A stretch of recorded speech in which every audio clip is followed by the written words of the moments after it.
ఈ లోకంలో అసలు మనం ఎందుకు పుట్టాం? ఎప్పుడన్నా ఈ ఆలోచన వచ్చిందా? ఈ ప్రశ్న వచ్చిందా? ఎందుకు పుట్టాను, ఎందుకు బ్రతుకుతున్నాను? కొంతమంది అనుకుంటా తినడానికే బ్రతుకుతున్నానని, ఇంకా పొద్దున్న లేచిన దగ్గర నుండి పడుకునే వరకు ఇంకా అదొకటే పని కదండి.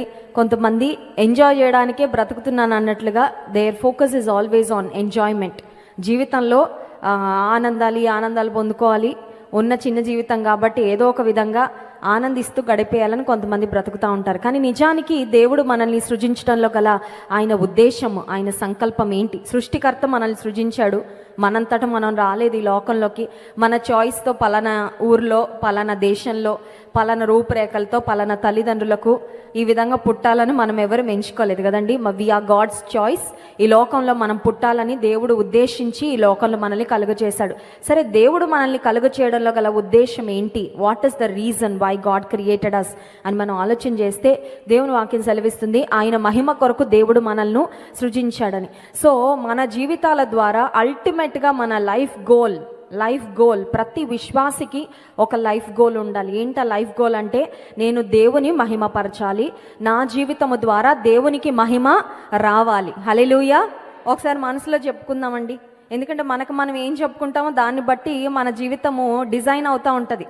గతంలో మనం తీసుకున్న నిర్ణయాలను బట్టి ఇప్పుడు మన జీవితం ఉంది, ఇప్పుడు మనం తీసుకునే నిర్ణయాలను బట్టి మన భవిష్యత్తు ఉండబోతుంది. అందుకని దేవుని సన్నిధిలో కొన్నిసార్లు దైవజనులు నిలబడి ఒక గంట సేపు వాక్యం చెప్పినా, ఒక 45 నిమిషాలు వాక్యం చెప్పినా కొన్ని మాటలు సూటిగా వెళ్ళిపోతూ ఉంటాయి. కొన్ని మాటలు వినగానే మనకు అనిపిస్తుంది నేను మార్చుకోవాలనిపిస్తుంది. అప్పుడు ఇంటికి వెళ్ళాక మార్చుకుందాం అనుకోకూడదు. అక్కడ కూర్చొని అయ్యా ఈ విషయంలో నేను మారాలనుకుంటున్నా ప్రభా, నన్ను మార్చయ్యా. ఇదిగో ప్రభా, ఈ పాపం ఉంది, నేను ఒప్పుకుంటున్నాను, నేను ఆ పాపం నుండి, ఆ పరిస్థితుల నుండి విడుదల పొందడానికి సహాయం చేయి. ఇప్పుడు నేను చెప్పాను దేవుని మహిమ కొరకు మనం బ్రతకాలనేది ఆయన ఉద్దేశం అని.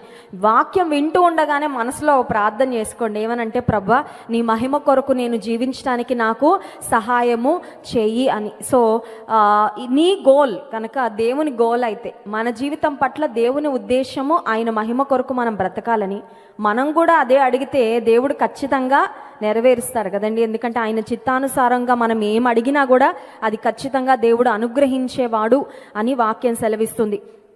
దేవునికి మహిమార్థంగా, దేవుని నామానికి మహిమ తెచ్చే విధంగా మనం బ్రతకాలంటే ఆత్మ సంబంధంగా ఒక అనుభవము ఖచ్చితంగా మన జీవితంలో ఉండాలి, చాలా ఉండాలి. బట్ ఈరోజు ఆత్మ సంబంధంగా మన జీవితాలలో ఉండవలసిన ఒక ప్రాముఖ్యమైన అనుభవాన్ని ఫిలిప్పీ పత్రిక 4వ అధ్యాయంలో నుండి ఈరోజు మనం ధ్యానం చేసుకుందాం. చూడండి, ఫిలిప్పీ పత్రిక 4వ అధ్యాయము 1వ వచనం అందరం కలిసి చదువుకుందాం. ఫిలిప్పీ పత్రిక 4వ అధ్యాయము 1వ వచనం అందరం కలిసి చదువుకుందాం. కావున నేను అపేక్షించు నా ప్రియ సహోదరులారా, నా ఆనందమును నా కిరీటమునయున్న నా ప్రియులారా, ఇట్లు ప్రభువు నందు స్థిరులై ఉండుడి. దేవునికి మహిమకరంగా మనం బ్రతకాలంటే మన జీవితంలో ఒక అనుభవం ఖచ్చితంగా ఉండాలి. ఏంటి అనుభవం అంటే, ప్రభువులో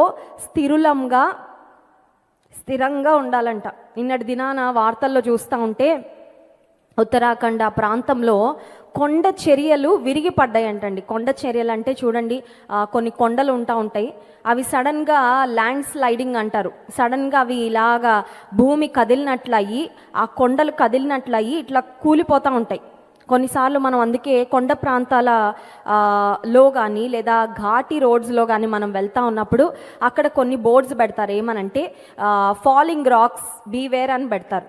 రాళ్ళు సడన్గా పడచ్చు, మీరు జాగ్రత్తగా వెళ్ళండి అని. సో కొండల ప్రక్కన వెళ్ళేవారు ఆ పైనుండి ఎవరు వేయరు, అవే పడిపోతూ ఉంటాయి కొన్నిసార్లు.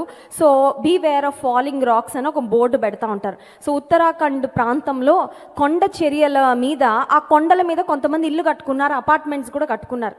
సడన్గా ఏం జరిగిందో తెలియదు కానీ ఆ కొండ చర్యలన్నీ విరిగి పడి ఆ ఇల్లు, ఆ అపార్ట్మెంట్స్ మొత్తం కూలిపోగానే చాలామంది తమ ప్రాణాలు కోల్పోయారు. నాకు అనిపించింది అసలు అలాంటి ప్రాంతాల్లో బ్రతకడమే ఒక రిస్క్తో కూడిన సాహసం, ఒక సాహసోపేతమైన కార్యం. అలాంటి ప్రాంతాల వాళ్ళు ఇల్లు కట్టుకొని ఉండాలంటే కొంతమంది చూడండి వాల్కెనోస్ దగ్గరలో ఉంటారు. కొన్ని దేశాలలో వాల్కెనోస్ ఉంటాయి. వాల్కెనోస్ అంటే అగ్ని పర్వతాలు అంటారు కదా, దానిలో లావా ఊరుతూ ఉంటుంది. సో వాల్కెనోస్ దగ్గరగా ఎవరైనా బ్రతుకుతూ ఉంటే వారు కూడా ఎప్పటికప్పుడు జాగ్రత్తగా ఉండాలి. ఎందుకంటే ఆ అగ్ని పర్వతాలలో నుండి సడన్గా ఎప్పుడైనా లావా అనేది బయటకు వస్తే వీరి ఇంటి మీదకి వచ్చేసిందంటే ఇంక అవుట్ అనమాట. సో అలాంటి ఏదన్నా పరిస్థితులు జరుగుతున్నప్పుడు గవర్నమెంట్ వారు వారికి ముందుగానే హెచ్చరిక ఇస్తారు. ఏమనంటే లావా ప్రవహించడానికి అవకాశం ఉంది, అగ్ని పర్వతాలు మరి అవి ఎక్స్ప్లోడ్ అవ్వడానికి అవకాశం ఉంది, కాబట్టి మీరు సురక్షిత ప్రాంతాలకు వెళ్ళిపోండి అనగానే వారు వెళ్ళిపోతూ ఉంటారు. విశ్వాస జీవితంలో మీరు ఒకసారి ఆలోచన చేయండి. ఒక బిల్డింగ్తో మన జీవితాన్ని కంపేర్ చేస్తే, మన బిల్డింగ్నే కనుక ఉత్తరాఖండ్ వంటి ప్రాంతాల్లో మనం కట్టుకున్నాం అనుకోండి, ఆ బిల్డింగ్ సడన్గా ఏమైనా ల్యాండ్ స్లైడ్ అయిందంటే ఆ బిల్డింగ్ కొలాప్స్ అయిపోతుంది, చాలా ఈజీగా పడిపోతుంది. కొన్నిసార్లు కొన్ని మంచి బిల్డింగ్స్ కడతా ఉంటారు, కానీ పునాది సరిగ్గా లేకపోతే ఆ బిల్డింగ్ అంతా కూడా కూలిపోయి ఆ బిల్డింగ్ కడుతున్న పనివారు వారు చనిపోయారండి, ఇలా జరిగింది అని వార్తలు కూడా మనం చాలాసార్లు చదువుతూ ఉంటాం. విశ్వాస జీవితంలో స్థిరత్వం అనేది లేకపోతే ఈజీగా పడిపోతాం. That is what I'm trying to say. ఏ విధంగా అయితే పునాది స్థిరంగా లేకపోతే ఒక బిల్డింగ్ లేదా ఒక చక్కని కట్టడము అది ఎంత అందంగా ఉన్నా, ఎంత మంచి మరి ఆర్కిటెక్ట్స్ లేకపోతే ఎంత మంచి ఇంజనీర్స్, ఎంత మంచి కళాఖండాలు దానిలో చెక్కి అద్భుతమైన బిల్డింగ్గా దాన్ని కట్టినా దాని పునాది స్థిరంగా లేకపోతే ఎలా పడిపోతుందో, విశ్వాస జీవితంలో కూడా మనం స్థిరంగా లేకపోతే ఖచ్చితంగా మనం పడిపోతాము. విశ్వాస జీవితంలో మనం పడిపోతూ ఉంటే దేవుని నామానికి మన జీవితం ద్వారా మహిమ ఖచ్చితంగా రాదు. అందువలన అపోస్తలుడైన పౌలు అంటున్నాడు, మీరు ప్రభువునందు స్థిరులై యుండుడి, stand firm in the lord అనే మాట ఉంది. ఇప్పుడు ప్రభువులో స్థిరంగా ఉండాలి అంటే ఎలా ఉండగలం? How is it possible? ప్రభువులో స్థిరంగా ఉండాలంటే ప్రతిరోజు జిమ్కి వెళ్ళి కండలు పెంచితే ప్రభువులో స్థిరంగా ఉంటామా? లేకపోతే ఆరోగ్యకరమైన ఆహారాన్ని తీసుకోవడం వల్ల శరీరం ఆరోగ్యకరంగా ఉంటే ఆత్మీయంగా కూడా మేము స్థిరంగా ఉంటామా? లేకపోతే కొంతమంది చూడండి, మీరు యోగా చేయండి, యోగా చేస్తే మీకు మనసు చాలా ప్రశాంతంగా ఉంటుంది, మీకు చాలా బాగుంటుందని చెప్తా ఉంటారు. ఇప్పుడు యోగా చేయడం వలన స్థిరంగా ఉండగలమా దేవునిలో అంటే నథింగ్ ఆఫ్ దట్ సార్ట్. ఈ లోక సంబంధమైన ఏది కూడా ఆత్మీయంగా మనం స్థిరంగా ఉండడానికి దోహదపడదు. బట్ వాట్ ఈస్ క్రూషియల్, ఒక వ్యక్తి దేవునిలో స్థిరంగా ఉండాలంటే మొట్టమొదటి ప్రాముఖ్యమైన అనుభవం ఏంటంటే యేసుక్రీస్తు ప్రభువును స్వంత రక్షకునిగా అంగీకరించటమే ప్రారంభ మెట్టు. ఆ మెట్టు ఎక్కకుండా ఇంకేదో ఎక్కేస్తాను, మెట్లు ఏదో సాధిస్తాను అనుకుంటే it is just not possible. So having a personal relationship with the Lord is crucial to stand firm for the Lord. దేవుని కొరకు దేవునిలో స్థిరంగా నిలబడాలంటే యేసుక్రీస్తు ప్రభువుతో ఒక వ్యక్తిగతమైన సంబంధం ఉండాలి. యేసు ప్రభువుకు చాలా దగ్గరగా మనము జీవించాలి. సో ఎవరితో అన్నా మనం దగ్గరగా ఉన్నామంటే అర్థం ఏంటంటే వారితో ఎప్పుడు మాట్లాడుతూ ఉంటాం, వారి గురించి ఎక్కువగా ఆలోచిస్తూ ఉంటాం, ఏ పని చేసినా కూడా వాళ్ళ గురించి తలస్తూ ఉంటాం. అవకాశం ఉంటే టెక్స్టులు పంపిస్తాం, వీలైతే కాల్ చేస్తాం, లేదంటే వెళ్ళి కలుస్తాం. ఎవరైనా మనకు బాగా ఇష్టమైనప్పుడు, ఎవరినైనా మనం ఎక్కువగా ప్రేమించినప్పుడు. ఇప్పుడు యేసేకు దగ్గరగా ఉండడం అంటే ఏంటంటే think about him through out the day. నువ్వు ఏ పని చేస్తా ఉన్నా ప్రభు గురించి నువ్వు ఆలోచన చేయడం, నువ్వు ఏ పని చేస్తున్నా నా ప్రభుకి ఇది ఇష్టమా లేదా అని తలంచడం, దినాన్ని ప్రభుతో ప్రారంభించడం, దినాన్ని దేవునితో ముగించడం. అందుకే ఒక దైవజనుడు అన్నాడు, prayer should be the key of the day and the lock of the night అంట. దినాన్ని తెరిచేటప్పుడు తాళం కావాలి కదా. అనుదినము ఉదయకాల సమయంలో మన దినాన్ని ప్రారంభించేటప్పుడు ఉదయకాల సమయంలో ఒక తాళం లాగా, ఒక కీ లాగా ప్రార్థన ఉండాలంట. రాత్రి మన డేని లాక్ చేసి పడుకుంటాం కదా, సో రాత్రి ఏమో ఒక లాక్ లాగా ప్రార్థన ఉండాలంట. అంటే start your day and end your day with the lord. దేవునితోనే నీ దిన ప్రారంభము, నీ దిన అంతము. దినములో మనం ఉద్యోగానికి వెళ్ళినా, పని చేస్తున్నా, వంట చేస్తున్నా, కాలేజీకి వెళ్ళినా, ఏ పనిలో ఉన్నా, ఏ కార్యం జరిగిస్తున్నా ప్రభువుని గురించి మనం ఆలోచిస్తూ ఉండడము, యేసుక్రీస్తు ప్రభువుతో ఒక సన్నిహితమైన సంబంధం. అనుదినము ఆయన వాక్యాన్ని పఠిస్తూ, ఆయన వాక్యానుసారంగా మనం జీవిస్తూ, మన జీవితాలను మలుచుకుంటూ పరిశుద్ధాత్మ యొక్క నడిపింపుతో సాగిపోయినప్పుడు క్రీస్తు ప్రభువులో స్థిరంగా జీవించటము సాధ్యము. చాలా అనిపిస్తుంది, స్థిరంగా ఉండడం సాధ్యమా అండి అని. సో ఫస్ట్ థింగ్ చెప్పాను కదండి, ప్రభువుతో ఒక వ్యక్తిగతమైన సంబంధాన్ని కలిగి ఉండడము క్రీస్తు ప్రభువులో స్థిరంగా ఉండడానికి మొట్టమొదటి మెట్టు. ఇప్పుడు రెండవ అంశం ఏంటంటే ప్రభువులో ఒక వ్యక్తిగతమైన సంబంధాన్ని కలిగి ఉండి రక్షణ పొంది బాప్తిస్మం తీసుకొని ఇప్పుడు ప్రభువులో జీవిస్తూ ఉన్నాము. ఇప్పుడు శోధనలు వస్తాయి, ప్రతి ఒక్కరికి వస్తాయి శోధనలు. నాకు అసలు శోధనలు రాలేదండి అన్నవారు ఎవరైనా ఉన్నారా? నేనైతే చేయెత్తట్లేదు, మీరు ఎవరైనా ఎత్తుతారండి? ప్రతి ఒక్కరికి శోధనలు ఖచ్చితంగా వస్తాయి. Especially when you start your spiritual journey, ఆత్మ సంబంధమైన ప్రయాణం ప్రారంభించావంటే ఖచ్చితంగా నీ జీవితంలో శోధనలు వస్తాయి. ఇప్పుడు ఈ శోధనలు వచ్చినప్పుడు ఫస్ట్ మనం ఏం చేస్తామంటే పొరపాటు మన స్వంత శక్తితో ఆ శోధనలలో నిలబడాలని ప్రయత్నం చేస్తాం. First we will try to overcome the temptations in our own strength. ముందు మనం ప్రయత్నం చేసుకొని చూడండి, పిల్లలు ఉన్నారనుకోండి, వాళ్ళు ఏదన్నా కావాలనుకుంటే ముందు వాళ్ళు ట్రై చేసుకుంటారు. వాళ్ళకి అవ్వకపోతే అమ్మని పిలుస్తారు, అవునా కదా? ఇప్పుడు ఏదన్నా పుష్ చేయాలి, ఏదైనా వస్తువు కావాలి, వాళ్ళకి అందట్లేదు, ఫస్ట్ ఏం చేస్తారు? ముందు అన్ని ప్రయత్నాలు చేసేస్తారు. ఫైనల్గా అది అవ్వకపోతే అమ్మనో నాన్నో పిలిచి కొంచెం నాకు హెల్ప్ చేయండి అని అడుగుతారు. ఆధ్యాత్మిక జీవితంలో కూడా చాలాసార్లు we do the same thing.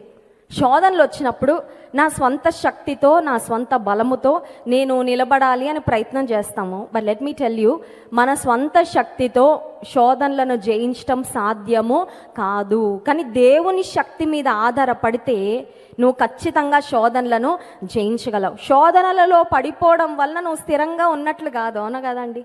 స్థిరంగా ఉండడం అంటే ఏంటి? Standing firm means to stand strong in the lord. దేవుల్లో బలంగా ఉండడం అంటే అర్థం ఏంటంటే శోధనలో పడకుండా ఉండడం. ఇప్పుడు శోధనలో పడకుండా ఉండాలంటే మన స్వంత శక్తి మీద మనం ఆధారపడితే సాధ్యము కానే కాదు. మన స్వంత శక్తి మీద ఆధారపడుతున్నామంటే ఖచ్చితంగా పడిపోతాం, ఖచ్చితంగా తొట్టిల్లుతాం, ఖచ్చితంగా తూలిపోతాం, ఖచ్చితంగా మనము ఒకరోజు రిగ్రెట్ అవ్వాల్సిన పరిస్థితికి వస్తాం మన జీవితంలో. కానీ దేవుని మీద ఆధారపడినప్పుడు, 1 కొరింథీ పత్రిక 10వ అధ్యాయం 13వ వచనం చూడండి. 1 కొరింథీ పత్రిక 10వ అధ్యాయం 13వ వచనం. సాధారణముగా మనుష్యులకు కలుగు శోధన తప్ప మరి ఏదియూ మీకు సంభవింపలేదు. దేవుడు నమ్మదగినవాడు, మీరు సహింపగలిగినంతకంటే ఎక్కువగా ఆయన మిమ్మును శోధింపబడనీయడు. అంతేకాదు, సహింపగలుగుటకు ఆయన శోధనతో కూడా తప్పించుకొని మార్గమును కలుగ చేయును. మీకు ఏదన్నా శోధనలు వస్తే, ప్రపంచంలో ఎవరికి ఎప్పుడు రాని శోధన నాకే వచ్చింది, నేను గిన్నీస్ రికార్డులో ఎక్కబోతున్నానని ఫీల్ అవ్వద్దని చెప్తున్నాడండి భక్తుడు. అర్థమవుతుందా? కొన్నిసార్లు మనకు అనిపిస్తుంది, నేను వెళ్ళిన అన్ని పరిస్థితులు గుండా ఎవ్వరు వెళ్ళుండరు, నాకు వచ్చినంత శ్రమ ఎవరికి వచ్చుండదు, నేను పడుతున్న నీ శోధనలు ఎవ్వరూ పడుండరు, నేను నిలబడుతున్నంతగా ఇంకెవ్వరూ నిలబడట్లేదు అన్నట్లు అనుకుంటాం.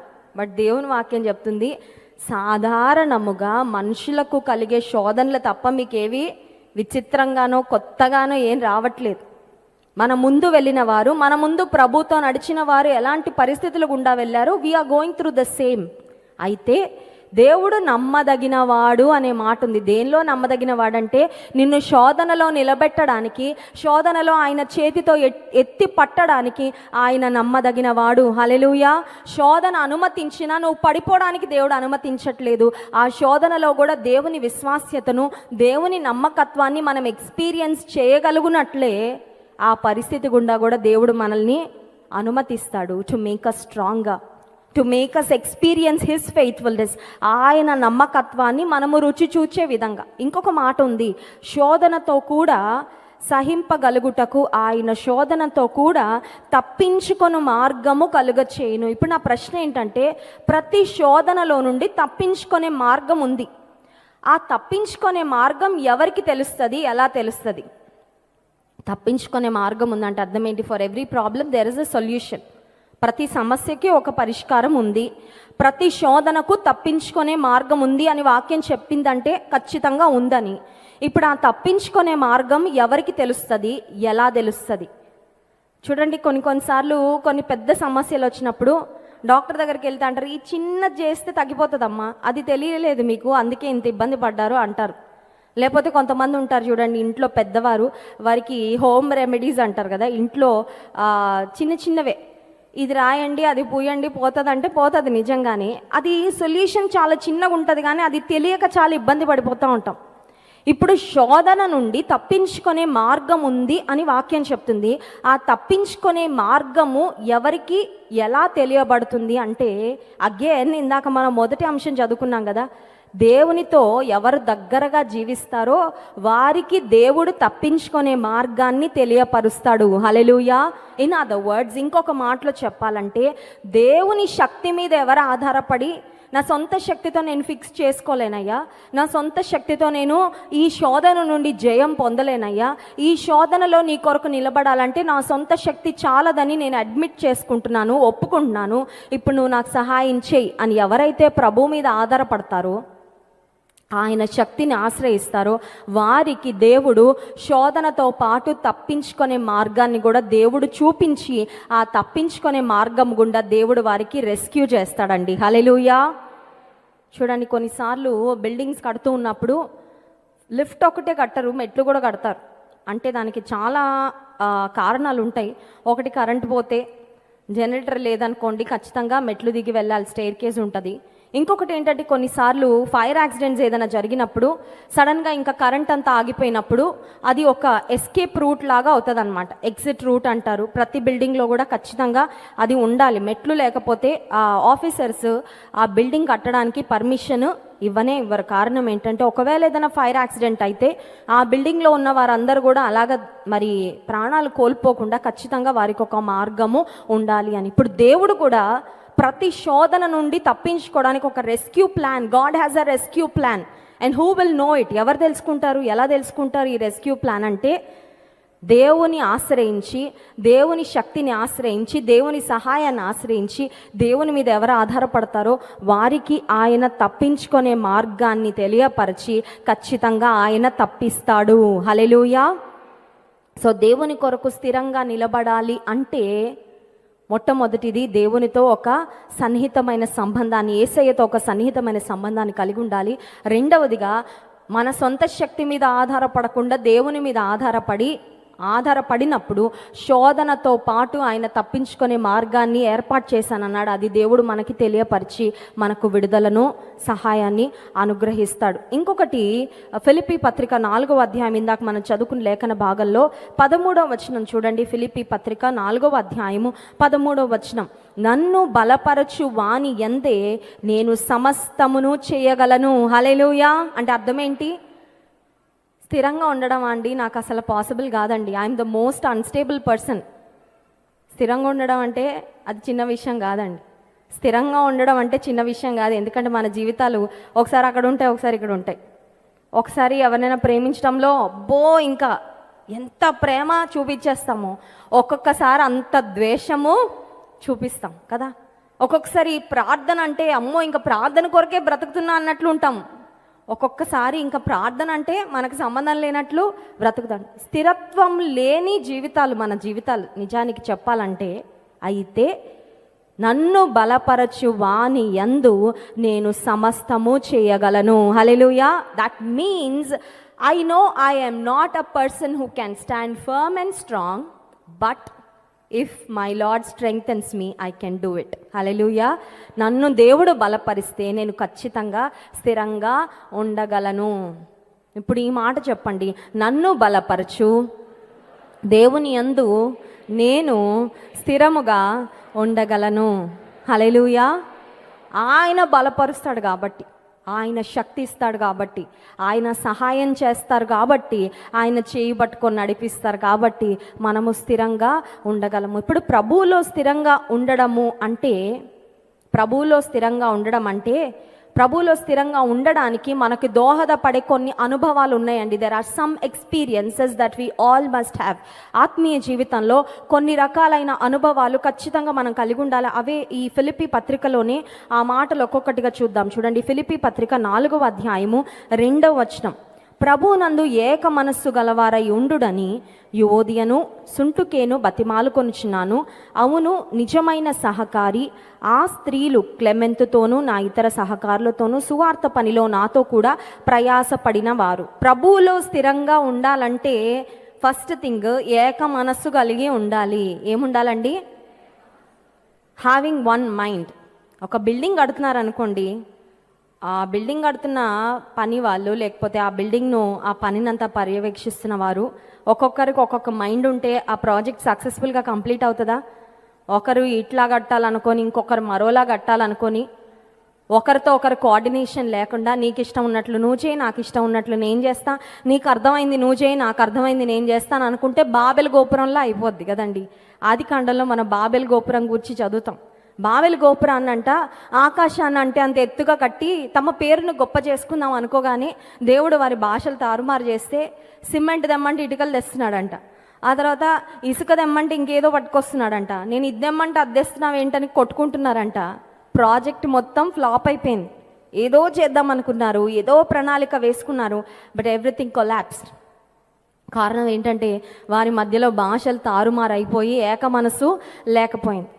ఇప్పుడు ప్రభువులో స్థిరంగా ఉండాలి అంటే అర్థం ఏంటంటే ఏక మనస్సు కలిగి ఉండాలి. Have oneness. నీ కుటుంబంలో భార్య భర్తల మధ్యలో, బిడ్డల మధ్యలో కొన్ని కుటుంబాలు ఉంటాయండి, అమ్మకి పిల్లలంటే పడరు, భార్యకి భర్త అంటే ఇంట్లోనే 3 గ్రూపులు ఉంటాయి.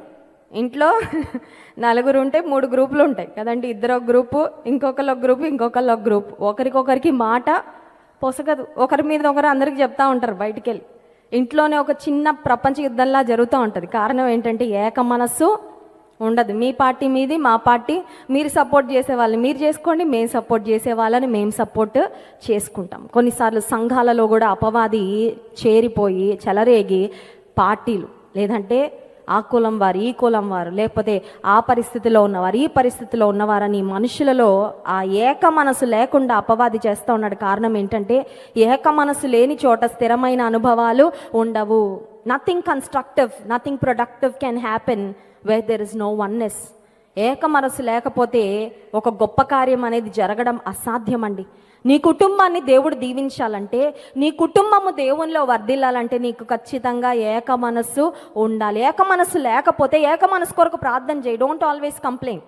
కొంతమంది చూడండి, నా భర్తకు అస్సలు నేను చెప్పేది అర్థం కాదండి, నా మాట అస్సలు వినడండి, ఒక మాట మీదకి ఎప్పుడు రాలేమండి, నువ్వు ఎప్పుడు అదే బాధపడుతున్నావు, అదే చెప్పుకుంటున్నావు అందరికీ. ఇతరులకు నువ్వు చెప్పడానికి వెచ్చించే సమయాన్ని మోకాళ్ళేసి అడుగు, ప్రభా నా భర్తకు నాకు ఏక మనస్సు ఇవ్వయ్యా. మా పిల్లలతో ఏమైనా చెప్తుంటే అర్థం చేసుకోవట్లేదు, మా పిల్లలు ఊరికే మాతో గొడవ పెడతా ఉంటారు, మా పిల్లలు ఎప్పుడు మాతో ఆర్గ్యూ చేస్తూ ఉంటారు, అలాంటి పరిస్థితి ఉందా?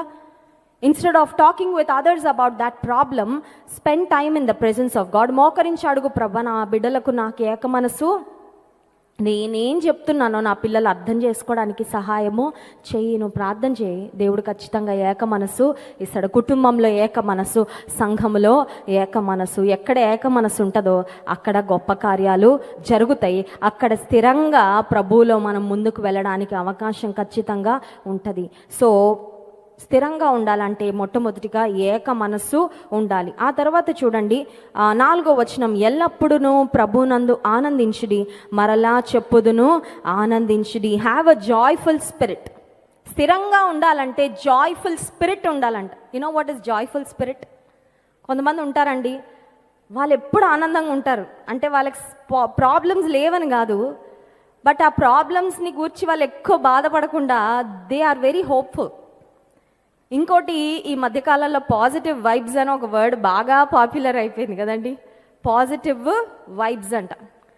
ఆ వర్డ్ మరి మా పెద్దమ్మాయి ఎక్కడ పట్టుకుందో నాకు తెలియదు, కానీ ఎక్కడ క్యాచ్ చేసిందో, మొన్న నా ఫోన్ తీసుకొని మమ్మీ నీకు ఒక చిన్న నోట్ రాస్తానని నా ఫోన్లో రాసింది. Mom I love you so much అని ఇంకా చాలా మాటలు రాసి, మమ్మీ నీ స్వరం ఇంట్లో వినపడితే పాజిటివ్ వైబ్స్ వచ్చేస్తాయి మమ్మీ అని ఒక మాట రాసింది. మరి అది ఎక్కడ వినిందో ఎక్కడ క్యాచ్ చేసిందో తెలియదు, కానీ బట్ డెఫినెట్లీ ఐ అండర్స్టూడ్. మా అమ్మాయికి ఓకే, నా మీద ఉన్న ప్రేమ ఏదో ఒక విధంగా వ్యక్తపరచాలని అలా రాసిందని. పాజిటివ్ వైబ్స్ అంటే యూజువల్గా వాళ్ళు రాగానే అక్కడ పరిస్థితి అంతా ఏమవుతుందంటే ఆహ్లాదకరంగా, ఆనందకరంగా, తేలిగ్గా. కొంతమంది ఉంటారండి, వాళ్ళు రాగానే మొత్తం అక్కడంతా వాతావరణం మొత్తం వేరేలాగా అయిపోతుంది అది కదండి. ఒక నెగిటివ్ పరిస్థితి వచ్చేస్తూ ఉంటుంది కొన్నిసార్లు, ఎందుకంటే వాళ్ళు క్యారీ చేసే స్పిరిట్.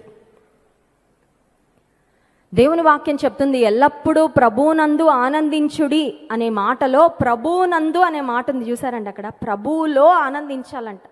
నీ పరిస్థితులను బట్టి నువ్వు ఆనందిద్దాం అనుకుంటే ఎప్పటికీ ఆనందించలేవు, ఎందుకంటే నీకు ఎప్పుడు ఏదో ఒక సమస్య కనబడతానే ఒక సమస్య పోగానే ఇంకొక సమస్య ఉంటుంది.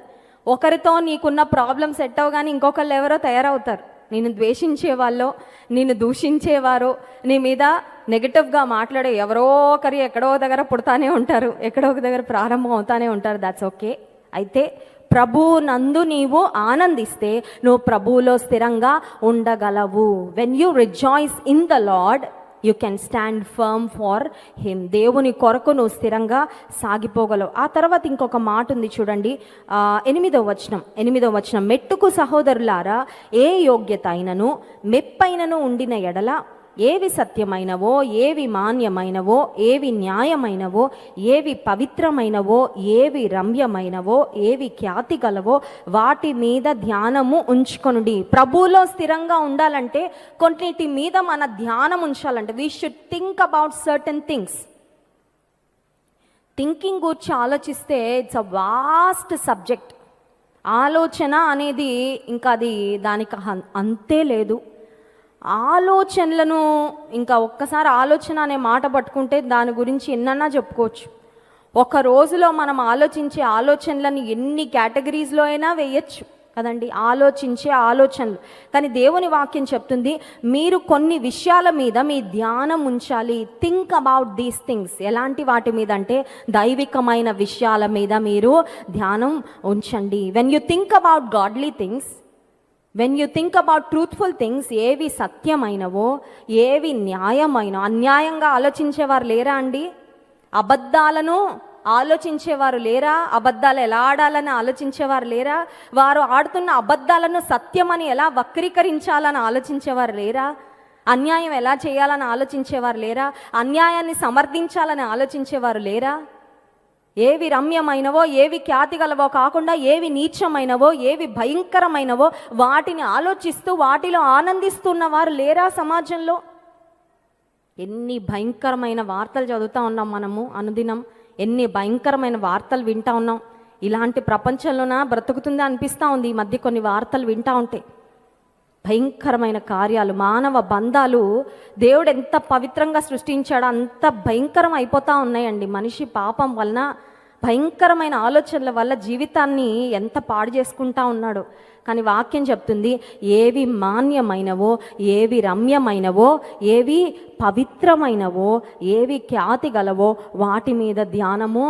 ప్రభువులో నేను స్థిరంగా ఉండాలనుకుంటున్నానండి, నేనేం చేయాలంటే దేవుని వాక్యం చెప్తుంది, మంచి వాటిని మీద ధ్యానము ఉంచు. ఏవి సత్యమైనవో, ఏవి పవిత్రమైనవో, ఏవి శ్రేష్టమైనవో వాటిపై నీ ధ్యానాన్ని ఉంచు. ఇంకొక అనుభవం చెప్పి ముగిస్తాను, సమయం అయిపోతుంది. 11వ వచనం చూడండి, ఫిలిప్పీ పత్రిక 4వ అధ్యాయం 11వ వచనం. నాకు కొదువ కలిగినందున నేను ఇలాగు చెప్పుట లేదు, నేనే స్థితిలో ఉన్నను ఆ స్థితిలో సంతృప్తి కలిగి ఉండ నేర్చుకొని ఉన్నాను. హల్లెలూయా.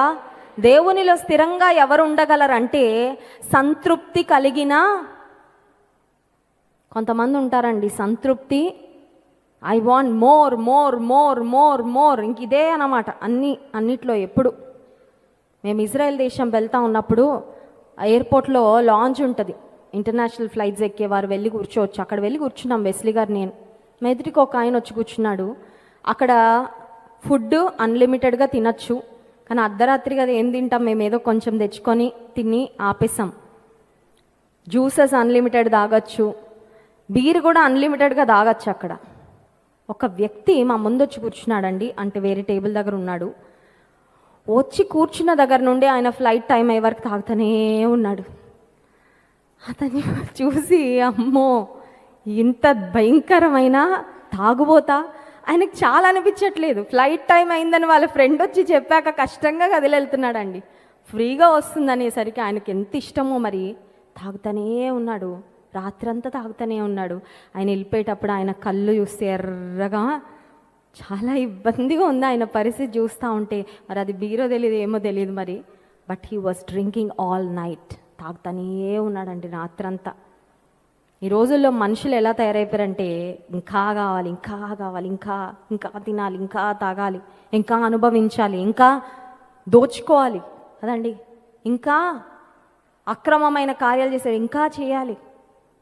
కానీ దేవుని వాక్యం చెప్తుంది, నీవు దేవునిలో స్థిరంగా ఉండాలంటే యు మస్ట్ బి కంటెంట్. నువ్వు సంతృప్తి కలిగి నాకు ప్రభువు ఏమి ఇచ్చాడో దాన్ని బట్టి నేను తృప్తి కలిగి ఉంటాను.